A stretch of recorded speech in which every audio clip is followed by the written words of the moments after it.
I'm going to show you something. I'm glad Ajahn Tom, you know, if you know Ajahn Tom,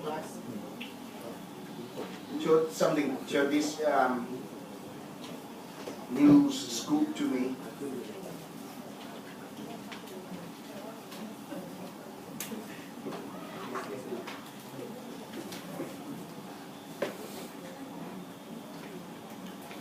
Chutney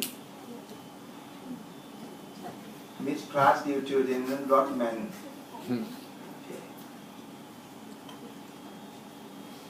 This is it. This is lovely. Down. Down.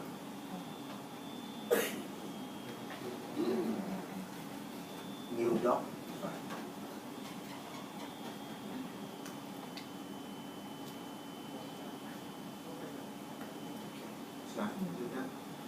Is it done? Okay.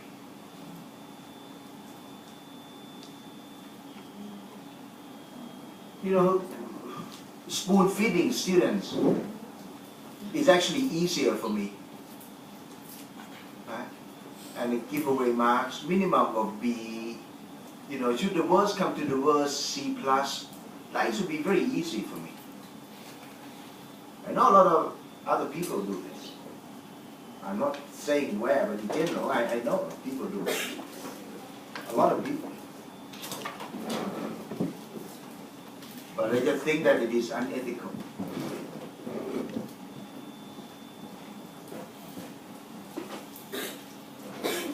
No?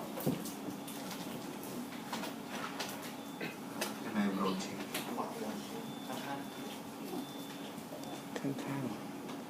This? Yes. Control R. หนูไม่คิด R. Okay.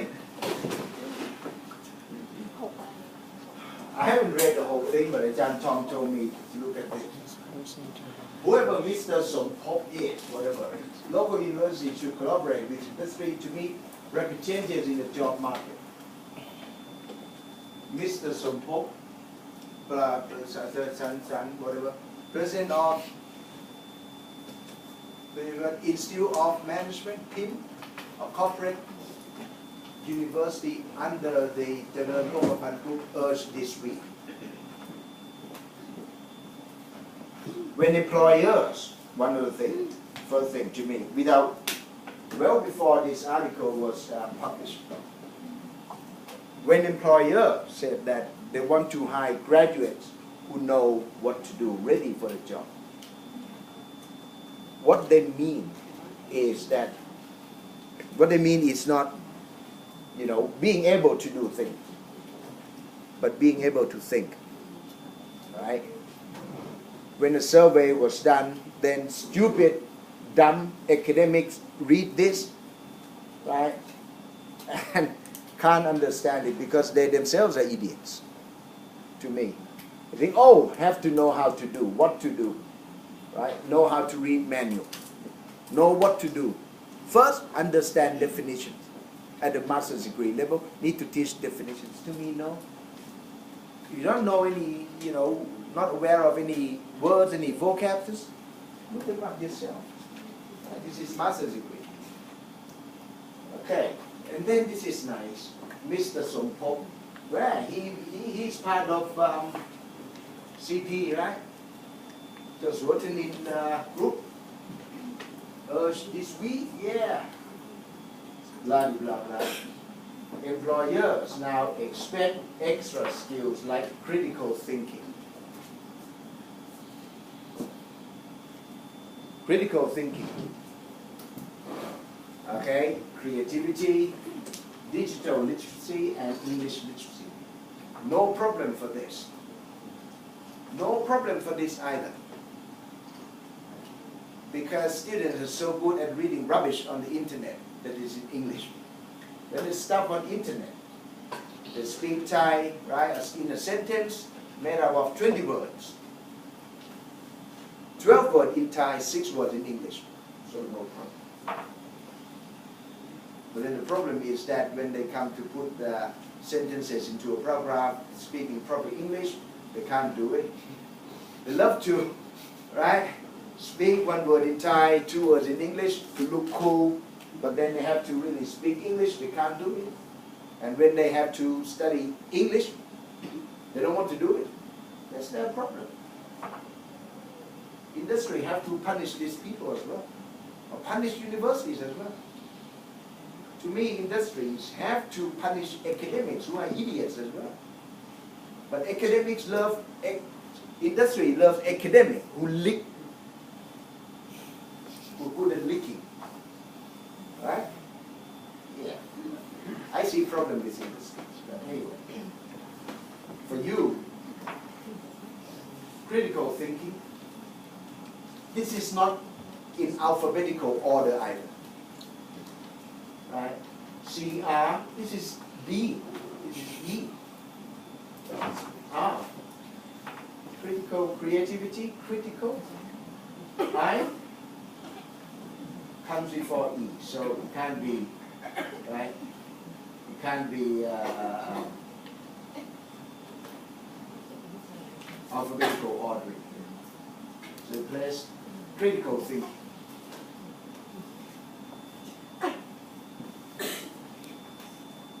Are you interested in developing critical thinking skills?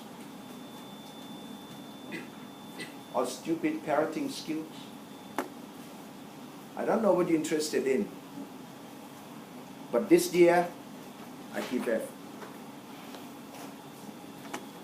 Right? From now on, comprehensive exam is comprehensive exam. Okay. I've told Ajahn Ratachai already. Right? Master's degree has to be a master's degree. I'm really sorry. If this is too difficult for you, quit. Quit. I am put on a compulsory course for a good reason. Okay? The management of the department has put me on this course for more than 10 years. All right? For a long time. Same as undergrad. If they think I'm too bad, ensuring quality is not important, they move me to elective course. Right?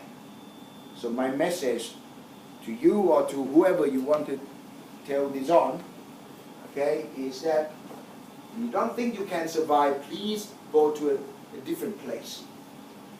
This place is not for you. You all come here because of Jula's name. Right? You come here for what name? For what? What for? Why don't you go to other place? But you didn't know to go to other place. Reputation. Sorry? Reputation. Reputation. You want to damage Jula's reputation? Not at all.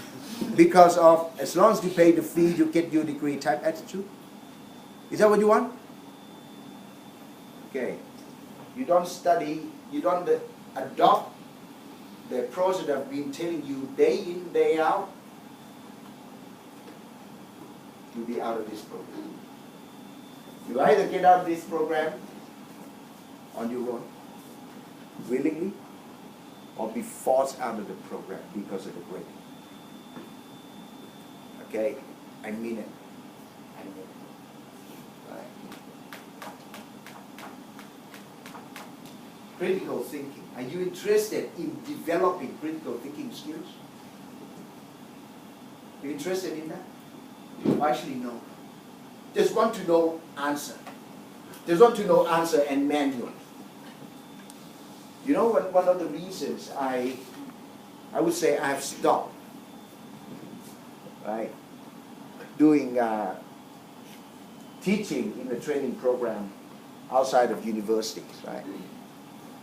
Firms basically pay for people like me, right, to come up with a program and teach their employees, basically, teach their staff. All they're interested in is how to do it, what to do, right? How to feel informed, not how to think. I'm not saying to you this firm, but that program is supposed to be sort of young CFO type program. You know, management, people going to be at the top management level, do this training, and all these people ask questions like this. So I thought, no more. You can't teach. You just can't deliver lecture material. You can't get through to, to such people. They're willing to be clerks. That's all. They just want to know, okay, right? This is what to do. Right? This is how to feel informed. Good at feeling informed. Sleeps. That's it. But they don't want to think. So I've stopped. Right? I can make money from university through other channels. Luckily, university paid for doing research. Yeah, fine, I can survive. I don't need to. So critical thinking.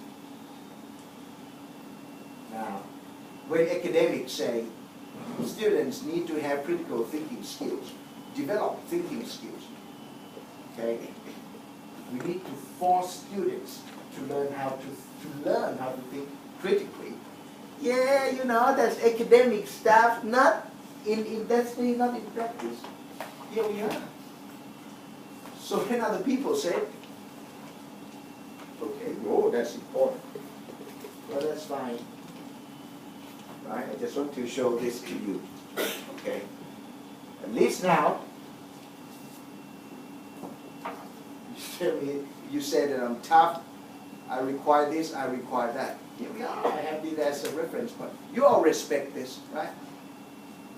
A lot of students value something like this, but not value real academic program. This one here just want to get certificate, right? Yeah, just one certificate, not necessarily knowledge. Just one degree, pass with certificate to go and show, yeah, I've got a master's degree. Yeah, but if you want that, and you've come here, you've come to the wrong place. You're not getting up. That's from me. Right? Some of you are taping me. Good. Keep that and listen to this when you wake up and before you go to bed, and share that with your friends. Upload it. Right? You're not getting up. You're not going to get your degree. Okay? If that's what you want. Right? Just a certificate. You're not interested in developing critical thinking skills. Right? That's it. Okay. Let's carry on. Right? Now, in the dividend process, firms have to do certain things before they pay dividend. Okay? So for every dividend period, firms have to announce or declare publicly, okay, for the first time, for any particular period. Okay, for this year, this is, for example, the first time that information about the firm's decision on dividend is known to public. Okay, this is called declaration date or announcement date. Okay. All right. So basically, for example, what is the information content of the dividend announcement is, well, we will pay the same as last year. 5 baht per share as last year. Okay, say the declaration date is Monday 5th of March. So Monday 5th of March is first time that the market learns about the dividend decision for this year, for this period. Okay? Before, no. But of course, in reality, there could be leakage of information, speculation, whatever. Due to frictions, no problem. Okay? All right. And that, the next day, during the dividend process is, after the firm has announced, then there's X date. Most of you have heard of X date, haven't you? Okay, this is, say, March the 5th, could be March the 10th.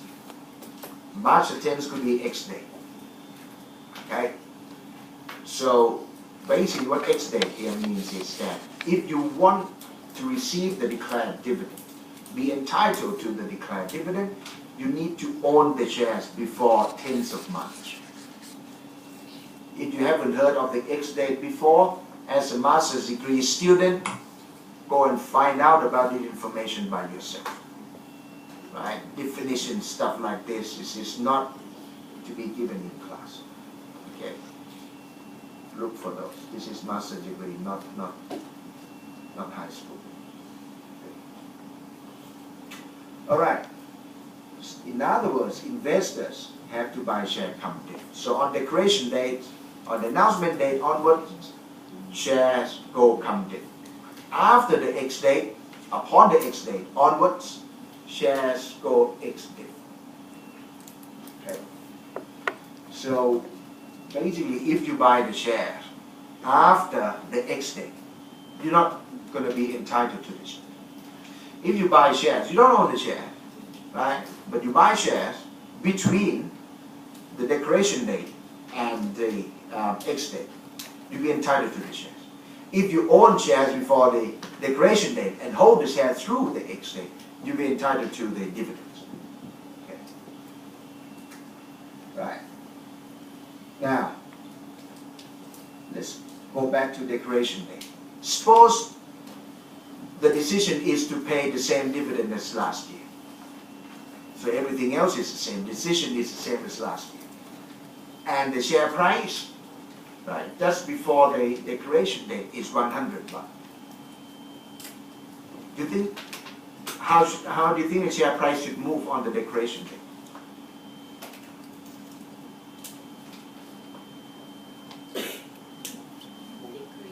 Decrease? Why decrease?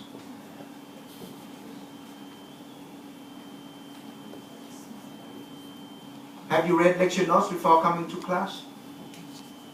Have you thought about lecture notes before coming to class? Okay, never mind, then I'll just go through and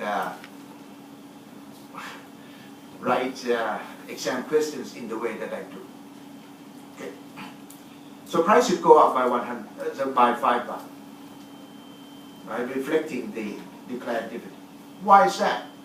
Ceteris paribus, other things constant, right? If you hold shares, already hold shares before the declaration date. Okay. Now after the declaration, between the declaration date and the X date, if someone offers to buy shares from you, how much would you sell? At what price would you sell the shares? 100 or less than 100 or more than 100? More than 100. More than 100, right? More than 105? If you hold the share through, the shares already was 100. Right? If you hold the share through the X date, you know you get the extra 5 baht. So before the X date, will you sell shares less than 105? No. Would they, if you want to buy shares, would they pay more than 105? Would they pay more than 105? No. So equilibrium price, where demand meets supply, supply meets demand, is 105. Okay. Now after the X date, when shares go X date, what should happen to share price? Should drop. Drop by how much? Ceteris paribus. Sorry? 5 baht. Should drop by 5. Okay. Why is that? Well, dividend becomes uncertain again, unknown again. We need to wait for the next declaration date before we know what the decision will be. Okay? You see the rationalization? price should go up by 5 baht. But why is that? Share price should go up to 105 from 100 on the declaration day. Ceteris paribus. Why is that? If you hold the share, right? Or you hold the share, would you sell the shares less than 105?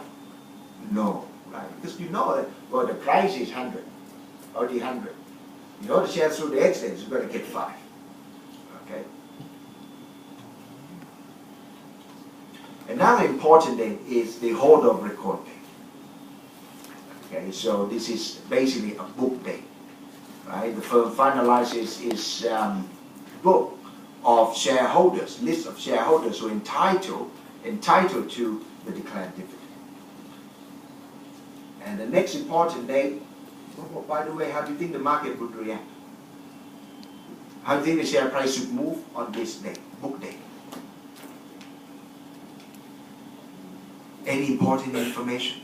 The structure, anything that, you know, on this date, anything about this date that affects the payoff for shareholders? No.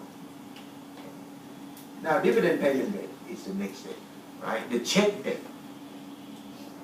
Dividend money is wired into your bank account, or dividend checks arrive in your mailbox.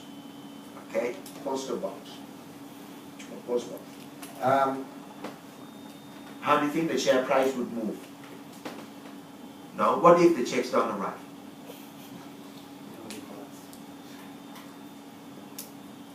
I ask this question every year and I get the same answer every year, somehow, which is nice. What if the checks don't arrive? Sorry? We can claim. Claim where? You could call the company. The company said, well, we have bought the bank checks. We've been to the banks and we've got receipts. We've bought bank checks. So claim who? Bank? Call up bank. The firm say, okay, no, it's our responsibility. We'll call up the bank on behalf of our shareholders, right? Okay? The firm calls the bank. The bank said, we have printed out the checks, signed the checks, right? And pop all the checks in registered mailing, registered mail service. Here are receipts. Then you claim on who? It's account payee only. If I have the receipts, so no one can get the money. Yeah, but claim on who? Bank said, yeah, given the checks to the post office already. Call the post office. So how should price move? So he said, what if checks don't arrive? You go, maybe the price should move. Are you going to sell the stocks if you can't claim? Sell the stock, right? Get out first. Could be something really bad. Yeah? Okay, so the bank, I will do this on the firm's behalf because the firm is our client, right? We call up the post office. The post office said, oh, very sorry, the truck broke down. We're getting tuk-tuk to go out, right, to deliver the checks today, right? Just managed to hire 5 tuk-tuk all in one go. So basically my point here is that whatever information could be new, right? It could be new information, but it has to be relevant to the firm, to the stock, for the stock price to move, to the shareholders in the firm. Okay, so price won't move. It's important, but admin thing, if you like. But of course, if you call up the firm, and the firm sort of say, yes, can't answer that. Yeah. We'll get back to you on this. And then when the firm got back to you and said, yes, we have made the market announcement, public announcement, but we just post something at the market. Didn't really announce anything, really. Tried to keep it as quiet as possible. Somehow the firm misestimate the amount of cash it has in the right on its balance sheet. It can't pay. It thought it had money, but actually it doesn't have the money, enough money to pay.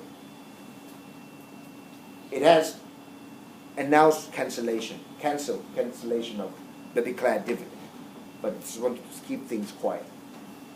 In this case, it's to do with the firm, right? So in this case, a lot of investors would say goodbye, send stop loss order, because it could be something pretty serious about the firm. Then the story is different. Okay. Now, what do dividend patterns look like? Are there any particular patterns of dividends? Well, yes. Yes, experience has taught us that there have been several systematic patterns that we have observed over the years, okay, around the world, especially in the US market. First, dividends tend to follow earnings. What does that mean? Why dividends follow earnings? Okay, suppose, okay, we have this thing.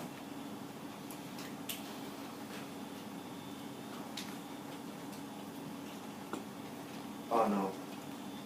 Okay, we don't have this. We already do this graph. Now let's say this is earnings.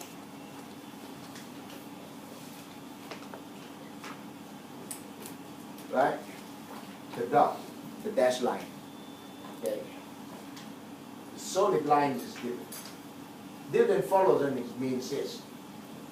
Earning has gone up first, but dividend doesn't go up at the same time. Dividend increases with a lag. Okay.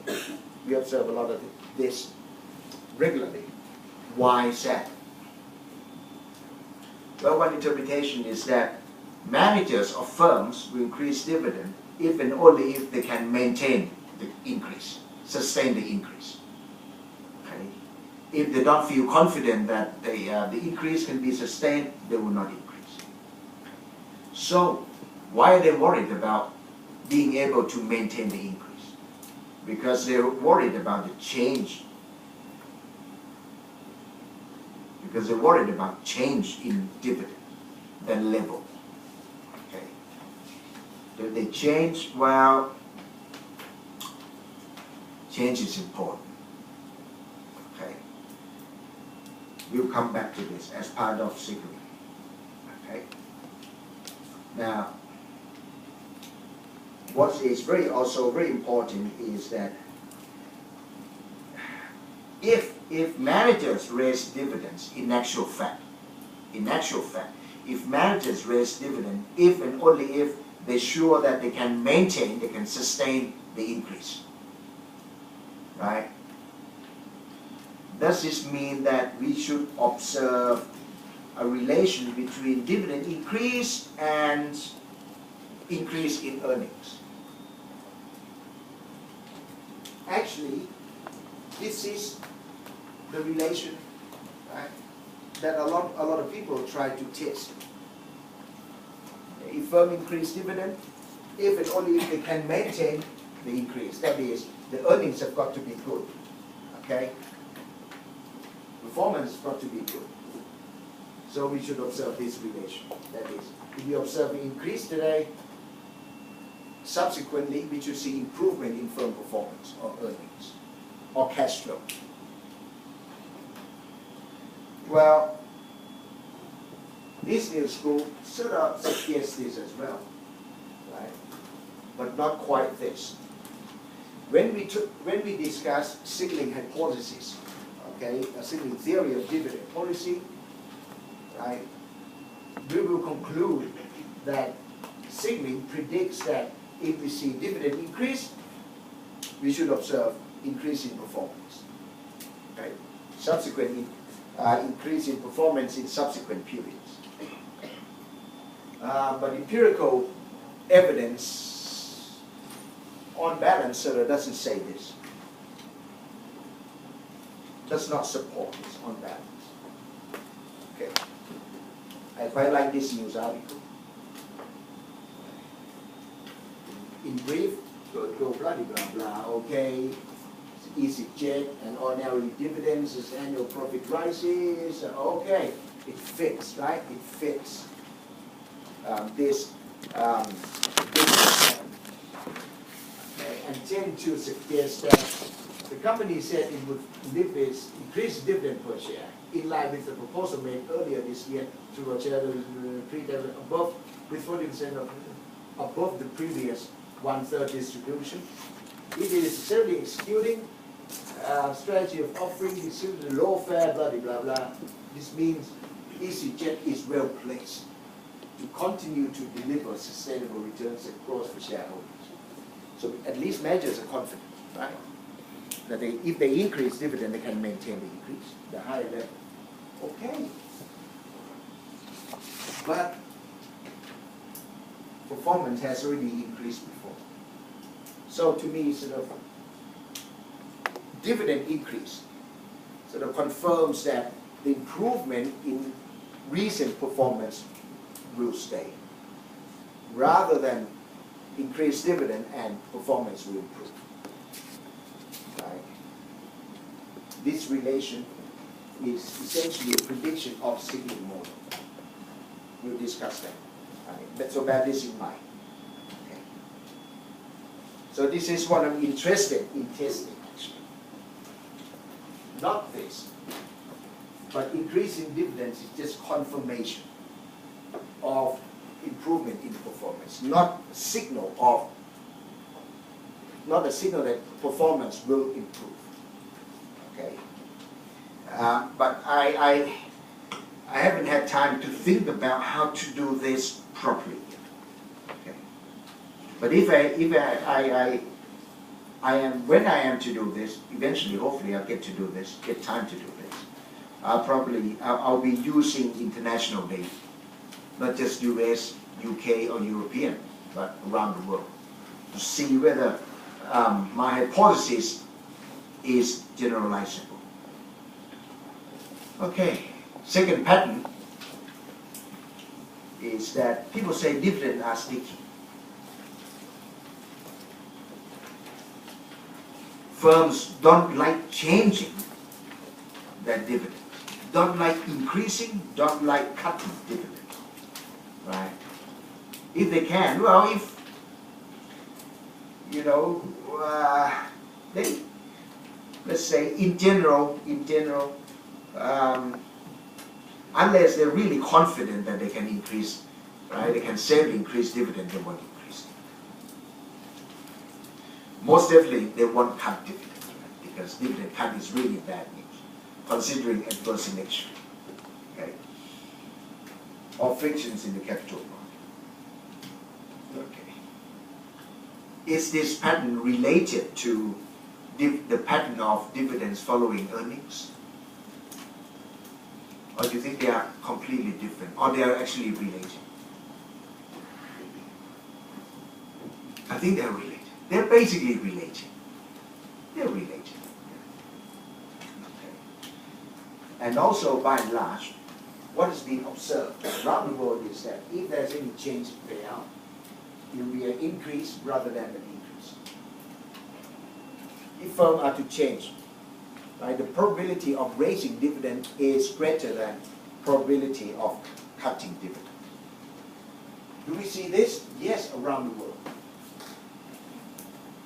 Maroon, purple, maroon is same, right? Same. Proportion of firms that maintain dividend, same level of dividend. Yellow, cut dividend. Blue is whatever Excel color dividend increase. Okay. This is international evidence from 1999 to 2001. Source is this. One of Theo's slaves, I think. Right, or PhD students, maybe. He wrote the paper. Okay. Right, as you can see here, there's greater frequency of dividend increase than dividend decrease, right? Also, Australia, Austria, whatever. Most countries here. Of course, Thailand is in this chart as well. As long as our brother, Thailand and Taiwan, the same time. Right? One Thai is one Thai is left. US, UK, the same, Singapore the same, New Zealand, Malaysia, Japan, Italy, same, Hong Kong same. Okay. But for the two brothers, the Thai brothers, not the same. Not the same. Decrease is more frequent than increase. So can we say that based on this evidence, right, this graph? Or can we say that this graph is a testimony that this pattern does not hold, at least for these two countries in the world?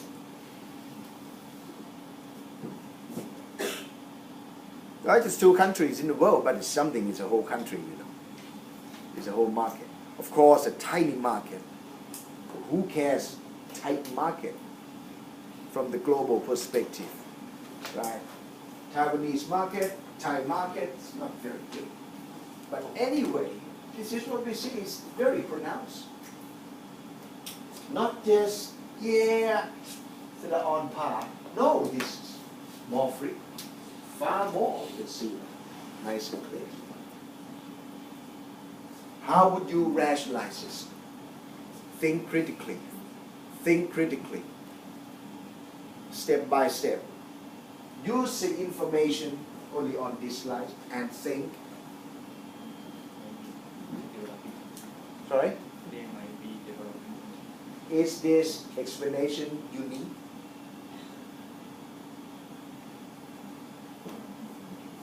Indonesia is developed. Philippines, Malaysia, Philippines. Where's Philippines? The Philippines? Yeah? No? No. Okay, but we have Indonesia. In Indonesia? In Thailand? Mexico? Let's face it. It's Mexico, not third world.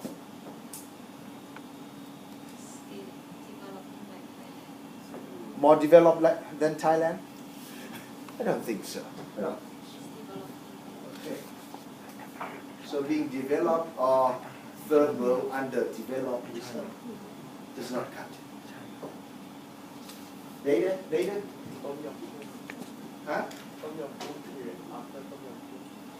Is it after or during? When is the Tom Yam Goong period? The Asian financial crisis. When is that? When did it start? Really? When was the currency floated? July the 2nd, 1997, right? And 1999 is already after. When does it end? When did it end? The Asian financial crisis in Thailand. The financial crisis in Thailand. When did it end? You said this is after. When did it end? Just imagine if you were presenting product to me. I'm your client or I'm your boss. You think you get promoted? You get promoted? Think long and hard. Be very careful. When did it end?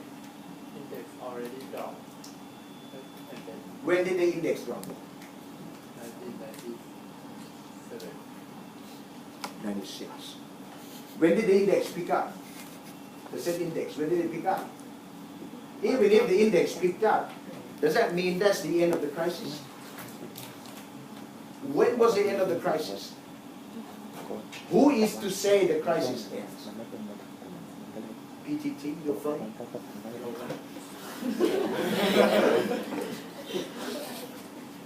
The top guy, PTT, your boss? When did it end? Of course, the authorities have every single incentive, right, to say that 1999, the crisis is ending. I was still, in 1999, I was working in the Sukhumvit area, right, the firm in Sukhumvit area. I saw a lot of poor faces. Yeah, a lot of poor faces there, in that area, right, a lot of poor firms. But couldn't you say that the crisis ended when the GDP growth was positive, which it turned in 1999? Did it turn in 1999? I think so. Okay.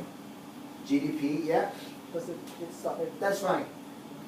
GDP could be very high, still very high, even in 1998. But a lot of firms still going bankrupt. A lot of people still facing fraudulent charges of manipulating stock price.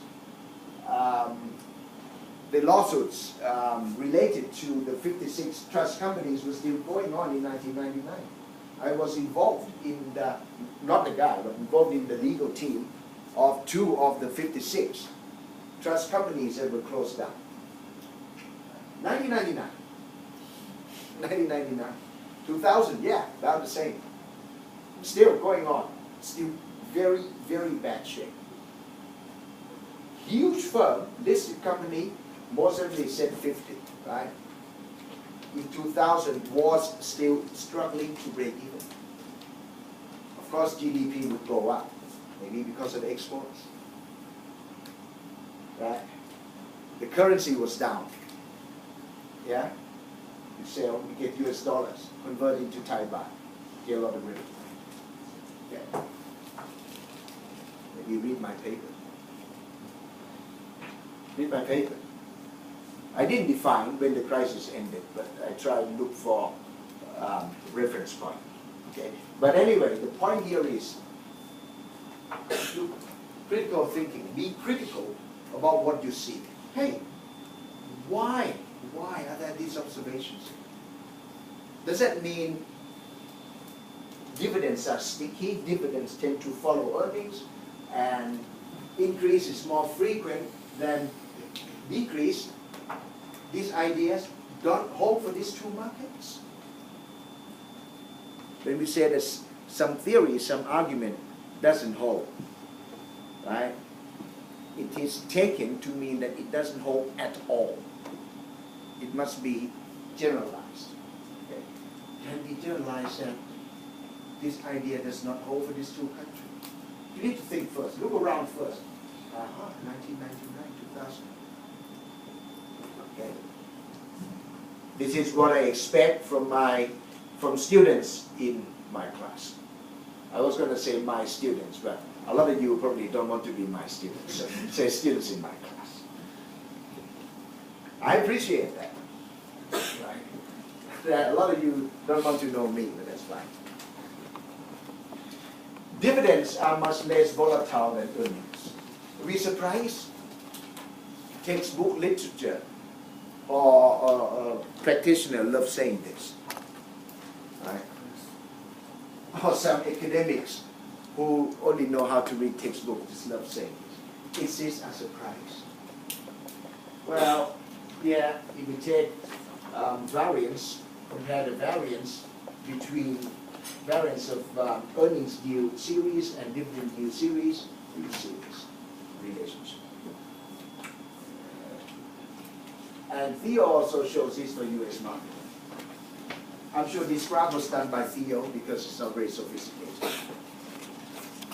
I can ask him. See, earnings, very volatile relative to dividend.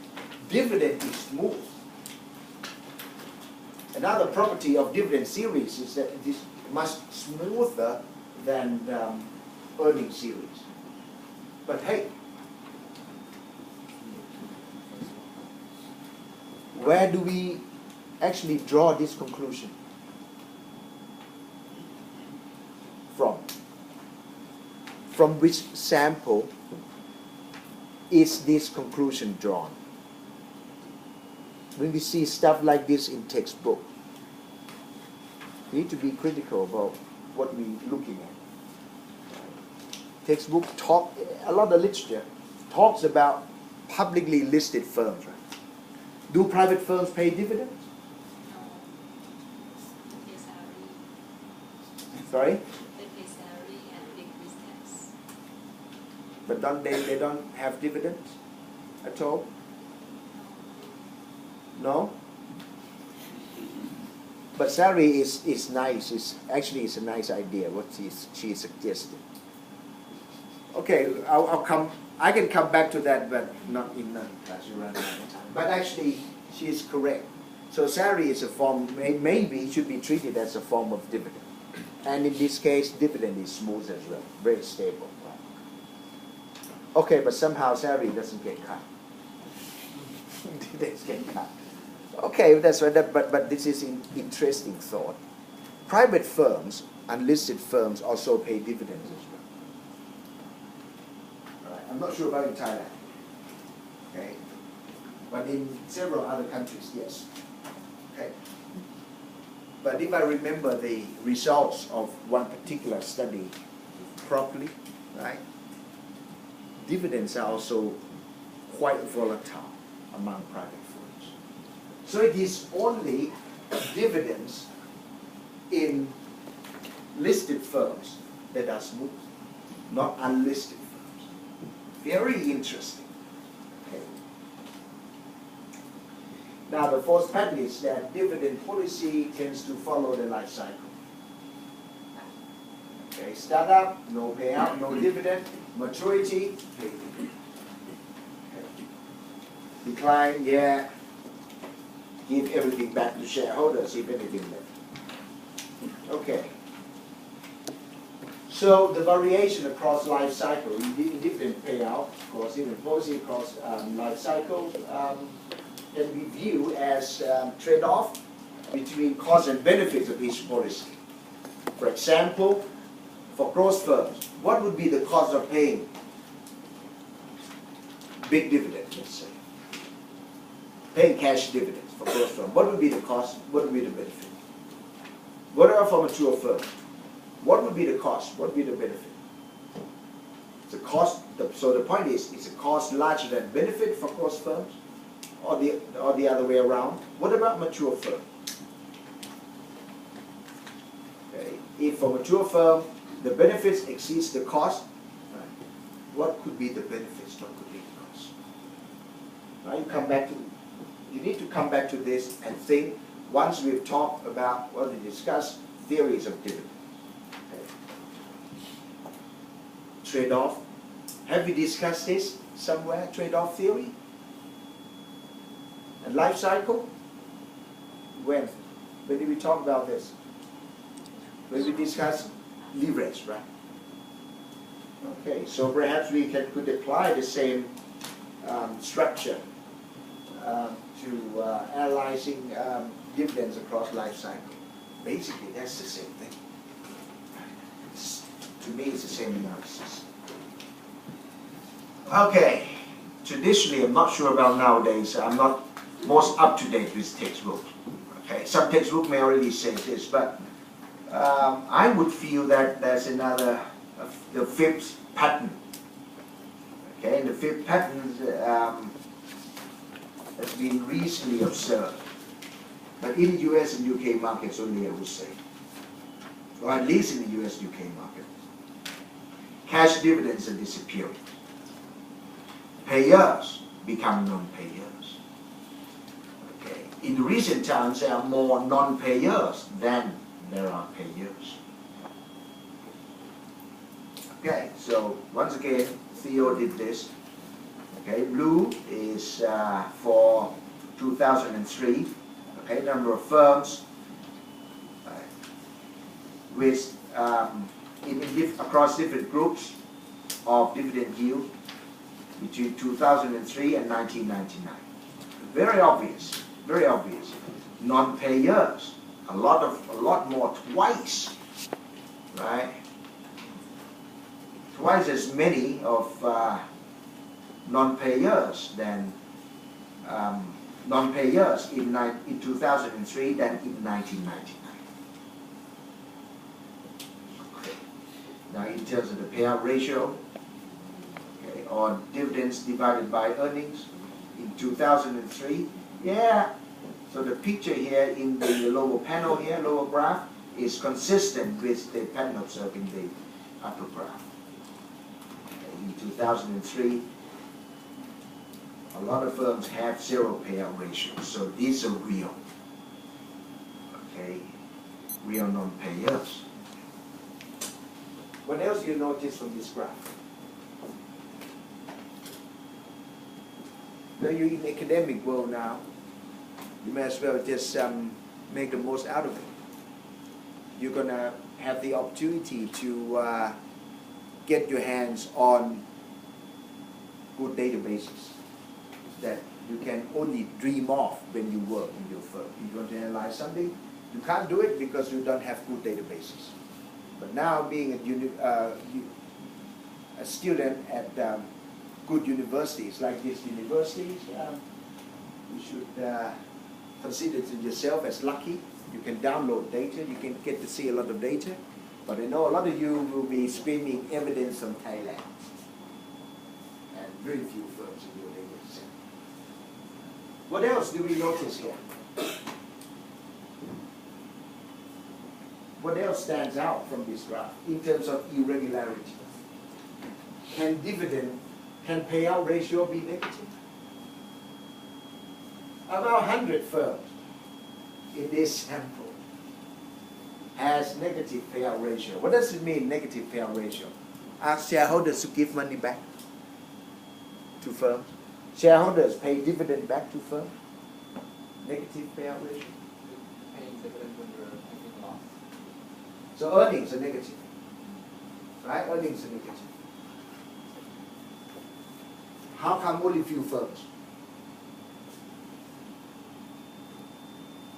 That's correct. At least on the surface, if there's no data error at source, this is correct. It's going to be this. Yeah, firms can pay dividends when earnings are negative, but not for long. But not for long because of the law. Typically, security market regulations would bar a firm from paying dividends when they experience negative earnings. And in some stock exchanges, if firms experience negative earnings for 3 or 4 years in a row, they get delisted or something like that. So I suspect a lot of book cooking, especially for firms breaking even. Is that true? Auditor, is that true? There's a lot of book cooking for sort of firm breaking even in the break-even area. They cook a lot of books. They cook book a lot. Do they? More than other firms? But I like to see this. I like to see this. If we see this among listed firms, and this is really something. Okay. Don't ask me what these graphs, I can't remember them, but the central message from these graphs is that cash dividends are also disappearing from the UK market. Okay. What about Thailand and East Asian markets?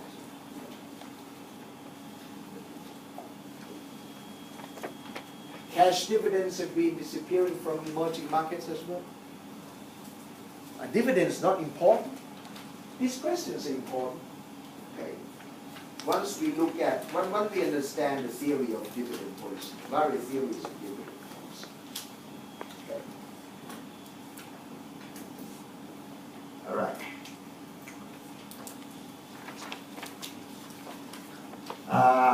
Let's go over time a little bit. Because I couldn't get out for the break for about 15 minutes or so.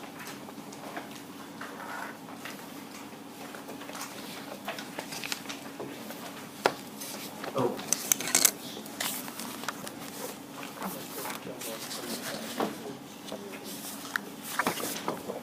Oh, what am I doing? Gotta be this.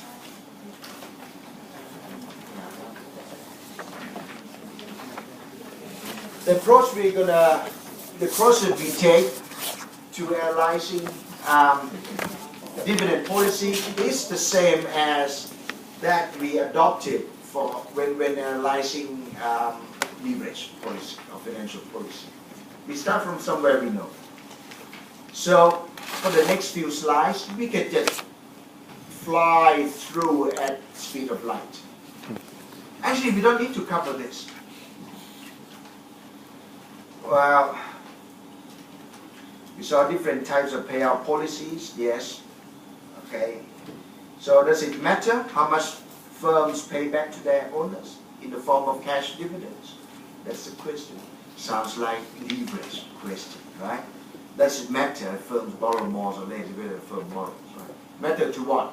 To left-hand side of balance sheet, to the value of the left-hand side of balance sheet. Okay. So we'll start from a place where dividend policy does not affect shareholders' wealth. Does not affect total value that accrues to shareholders. Okay, and then we look at the implication of personal taxes. Does this remind you of something we did when we looked at leverage? Yeah, okay, same idea. Dividend is irrelevant. Value firm is unaffected by its dividend policy. Holding debt constant, say there's no debt for pure equity firm. So the total, we can say, rephrase this to read total value that accrues to shareholders is not affected by how much dividends firm pays, the size of the firms, the dividends that shareholders receive. Of course, we have a need, we require assumptions, okay, for this argument to hold. But this is not Modigliani and Miller, but Miller and Modigliani. Okay, for leverage is 1958. For dividend is 1961. Okay. Do we need to say much? Do we need to say anything? No, right? No. So the rest of the assumptions are either outcomes, right? Obvious outcomes of frictionless market conditions, right? No adverse selection, no asymmetry, no moral hazard, no adverse selection, no moral hazard. Do we need to? Do you need explanation for this? No. Let's hold constant personal taxes. No personal taxes, in other words. Let's allow corporate tax, a form of friction. Yeah, that's fine. Ceteris paribus. All firms belong to the same risk class and are identical in every aspect except for their payout in the current time period. Yeah, ceteris paribus. Hey, look, ceteris paribus, a strict ceteris paribus, right? All future dividend payments from the second time period was also identical. We could think of this as an attempt to simplify the analysis into a single period framework, right? And allow the analysis to repeat every period. So we can simplify it to a single period and still get the same meaning out of it. Perfect market, ceteris paribus, same risk class, everything, expected NOI, net operating income, it's the same firm 1, firm 2, for all periods. All T, right? All T. Same reinvestment between firm 1, firm 2, all T. Same dividend between firm 1, firm 2 for future periods only, from term 1 onwards. The only difference is in dividend between, firm 1, firm 2, right? The difference in dividend between firm 1, firm 2 is only in the current time period or time 0. Right? Other things constant, including future dividends. Right. So in the perfect market, obviously, investors can make homemade dividend. In the case of leverage, it's homemade leverage, right? Here is homemade dividend. Okay. So in a perfect market, arbitrage is possible. Okay. So with arbitrage, we can sort of say straight away that total value that accrues to shareholders must be the same across firms described in the 1961 assumptions. So if the stocks of the Miller Modigliani type firms, that is firm in the perfect market, be priced such that the total value that accrues to shareholders vary, okay, across firms, then there'll be arbitrage. Okay. Right. What is it? unlivered company and livered company there. Okay, in the leverage analysis, pretty much the same idea. Arbitrage will occur such that the total value that accrues to shareholders will revert back to being identical. That is, equilibrium will be restored whenever there is a disequilibrium condition. Okay, and the disequilibrium condition will not last for long in a perfect market condition. Okay, so let's see how this works.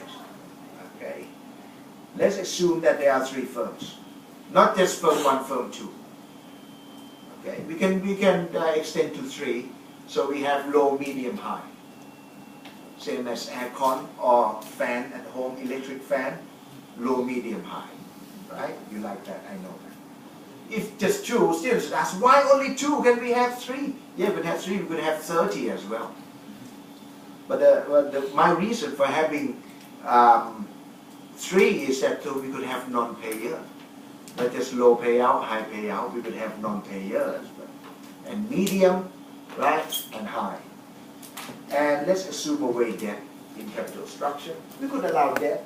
We could have more lines in the analysis and end up with the same conclusion. So we can assume away debt for simplicity, but without loss of generality. Okay. And table 1. Same firm, no diff, med diff, high diff, same value, right? Same risk class, everything else is same operating cash flow, operating income, after tax, of course. Same reinvestment, 65, as identified as driven by growth opportunities. Growth opportunities are exogenous, right? Firms are required to reinvest. Because if firms don't reinvest, firms will be underinvesting. What does underinvestment mean? Underinvesting in what type of project? Risk-free project or risky project? Which one? Risky project. Why should firms not invest in risk-free project? Think about it. It could come up in final exam. As part of questions, right? Set questions, so you get the first one wrong. The next 2 you're going to get it wrong. You're going to get the next 2 wrong. Same short answer questions. Yeah? You don't understand the question, you're going to get 0. Guarantee. No matter what you write down. But it has nothing to do with the question that it's asked. You're not going to get any mark because you're not answering the questions. Okay? So growth opportunities are exogenous. We identify it. Supposed to do that, right? Rationally speaking. So rationally speaking, we are required to reinvest. If we don't reinvest, we're underinvesting. If we don't do it, someone else will. Okay? If someone else does it, right, we're not standing still, we're actually scaling back. Okay, and this is free cash flow. Number of 6 shares, the WACC or capitalization rate appropriate to risk class is the same. Expected growth, the same, 5%, C2 paribus, same risk class, so firm value is the same all around. Let's say no diff, pay no dividend, med diff, pay medium dividend, and that is all of the free cash flow that it generates. 150, no debt to pay, no interest to pay, reinvestment 65, free cash flow left 85. Pays out all of that. So dividend per share is 0.71, give or take, right? Rounding errors. High diff pays twice. Why are you looking at me? Why are you looking at me? You've already seen this. 3 of you have already seen this, right? Can't remember. Okay, right. So dividend per share, DPS simply doubles. Okay. What about the proceeds from new issue? What does that mean? Well, look. Let's start from high diff. High diff actually makes how much? 150, reinvest 65, remains 85. But shareholders in high diff 117. Okay? So the deficit is going to come in, right? The difference is going to come from somewhere. So in this case, we assume no debt, right? So high diff would have to issue equity. Okay? So high diff issue equity. So 85 was 85. So 85, was it pounds or baht? I can't remember. Worth of the share of profit has to be given up to the new shareholders, right? Surrendered to new shareholders. Okay, this is what it means by dilution. Different from dilution in the case of taking on the field. Dilution can mean different things, right? In different contexts. Okay. So they have to give up 85 worth of share of profits. Existing shareholders have to give this up to the new shareholders. Because existing shareholders want 85 to come into the firm, 85 pounds or something. Pounds, okay? Of equity money into the firm to fund the huge dividend, right? Okay. Now in terms of cash balance, no diff has 85. It doesn't pay dividend. 85 from whatever line up top there, right? After the reinvestment stays in the firm. Net diff, nothing left. High diff, nothing left. It was 85 short for a little while and brings money in, right? Exactly 85. How many shares did it sell? High diff. How many shares did high diff sell to raise 85? Doesn't matter, right? We know that you can sell any number of shares, right? Any fraction of shares. Because we have perfect market conditions here. And hence perfect divisibility assumptions, no frictions, no issuance costs. Don't need to write this down. It's automatic perfect market. Right? Automatic. Okay. Right. Cash balance. What about the capital value for existing shareholders? Just the capital part. That goes into sort of retained earnings part, right? The bottom right-hand side of the balance sheet. Okay. So it's gonna be 1275 from up top plus 85. Net diff 1275 plus 0 cash balance. Nothing. Okay? There's no dilution anyway, so minus K, left line is 0. High diff is 1275, no cash balance, but there is dilution. A share of profit surrendered to new shareholders, right? For their money coming into the firm to fund the huge dividend. Okay? So it's going to be 1275 minus 85. In terms of price per share, 11.33, that divided by a number of shares. 1275 by this, whatever number, right? And here, 1190 gives 9.92.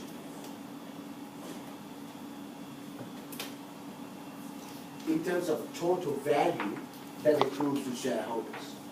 So price per share here is capital value per share. 1133. 10.63.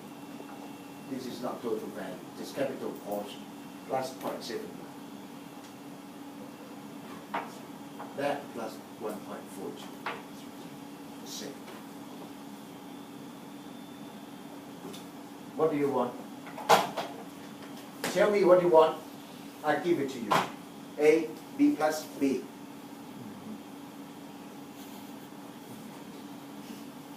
What do you want?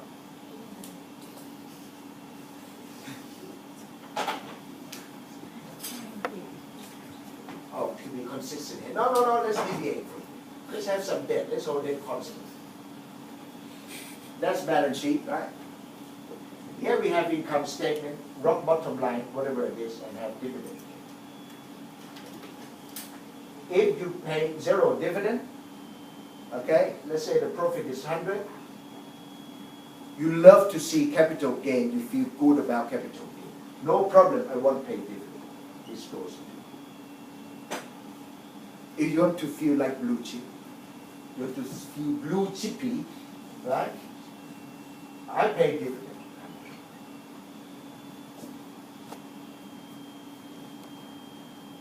Just tell me whatever you want, I'll package. It's the same thing, isn't it? It's the same thing. Right. 85 goes into here. 85 goes out here. Total value being the same. If you want more of dividend, the capital gain will be smaller. If you want more of capital gain, dividend is going to be small. So, total value that includes shareholders in equilibrium must be identical, right? Although the capital, this is a bit loose. Stock price may vary across firms, so the capital portion, the capital value per share may vary across firms, right? But total value that includes the shareholders is the same. Okay? Blue chip versus cross. Are you better off with which firm? Holding constant risk class, same industry. Blue chip to get more of dividend, right? Capital gain is quiet. Growth stocks don't pay dividend. Would you have more excitement in capital gain, larger capital gain? Of course, in expectation. So less dividend income means more of capital gain and vice versa. Okay. So now we know, can see that in the frictionless capital market, doesn't matter the choice of dividend doesn't matter. So if shareholders demand a lot of dividend, then basically the firm have to raise external financing, okay, to fund or to maintain the required reinvestment. Okay, look at high diff, and imagine what if high diff does not bring in 85. High diff makes 85 in surplus. But shareholders 100 and how much? 170. Okay? So 170 is even more than 150. So how would high diff be able to reinvest? Right? Unless it brings money in from outside. Use external financing. Okay. So also, if shareholders want more dividend than what is paid, then of course no diff. Shareholders in no diff somehow, if one of them happens to say that he or she wants to dividend, then well basically he or she can sell a bit of the capital that she holds, right? To get cash for bread and butter. Okay, that is homemade. So homemade dividends means that we can capital gain and income are perfect substitutes. No problem. We work in the frictionless capital market. All right. So should things vary from 11.33 per share? Arbitrage will occur. Okay. Now, are these assumptions, or perfect market assumptions, and related perfect market and related assumptions are realistic? No. Okay. But dividend irrelevance is taught at every school, business school in the world, including the business schools that are so expensive and hard to enter. So teach irrelevant theorem, so it's going to mean something, okay? For practitioners, actually, specifically. Well, by looking at the irrelevant theorem, we essentially looking at when dividend payouts don't matter. We see the conditions that make dividends irrelevant. So by knowing this, we also know that, okay, or can say more, let me tone this down, can say more conclusively, okay, what conditions can cause dividend to become relevant. Okay. Let's say this. Second,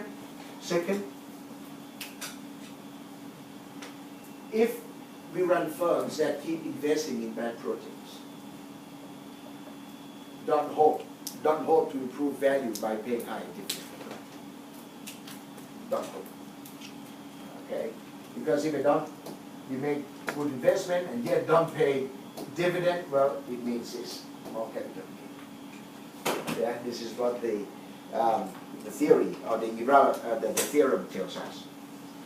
Okay. So if we invest in good projects, right, we are likely to be able to sustain the value of the firm even when we pay no dividend. If dividend is that important, right? Okay.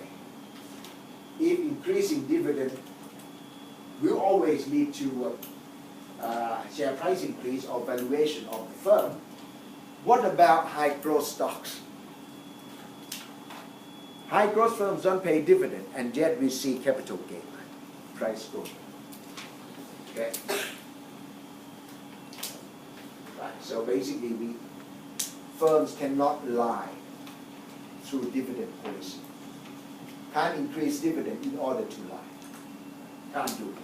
Because as we'll see later on, firm will get caught out for sure. Okay. What about this question? If you run, suppose we are CEO or we run dividend paying firms, okay, and we have identified new growth opportunities, right, that require huge amount of cash. Okay, and we know that we don't need to raise external financing if we cut dividends. Should be in reality. Now let's move to reality straight away. We know about adverse selection, we know about moral hazard. Okay? Can we just tell our shareholders about the growth opportunities and cut dividend? We are honest. We cut dividend. Tell our shareholders, look, we're cutting dividend because we want to invest in this fantastic project.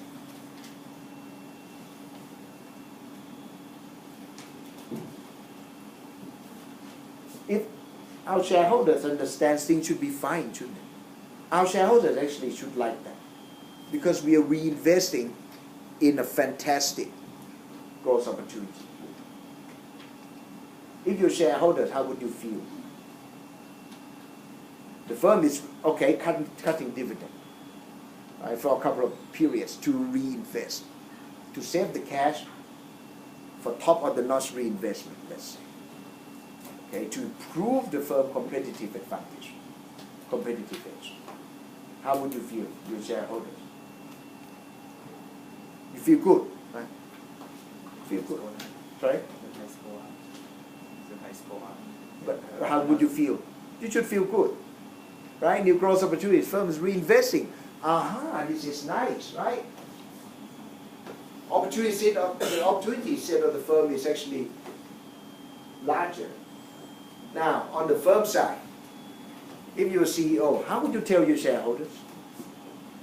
Who are your shareholders? Your firm is listed on some exchange. Who are your shareholders? People? Who? Could your shareholders include your competitors? How would you know if actually one or two of your shareholders are your competitors? So you listed firm, you list it, you tell shareholders, you tell the world. Yeah? That's why it's called public announcement. So this is a tricky question. Will it be in a final exam? Not sure. But I can't answer this question. If someone asks me, right, I would say I don't know. unless the fees they pay to me is very big, then I'll try to come up with a very reasonable answer, right? As long as they give me all of the information about that firm. Okay.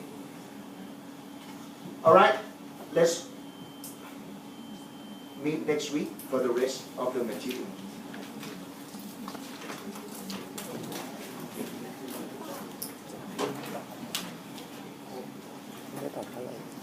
As you can see here, the approach is the same, right?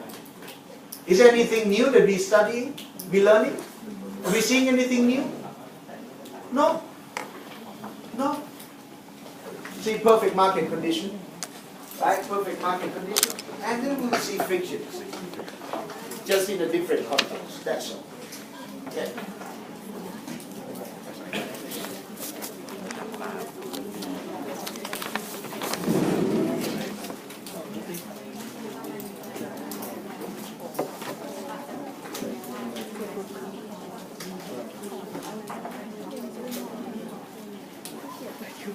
Skills like critical thinking, not test of memory.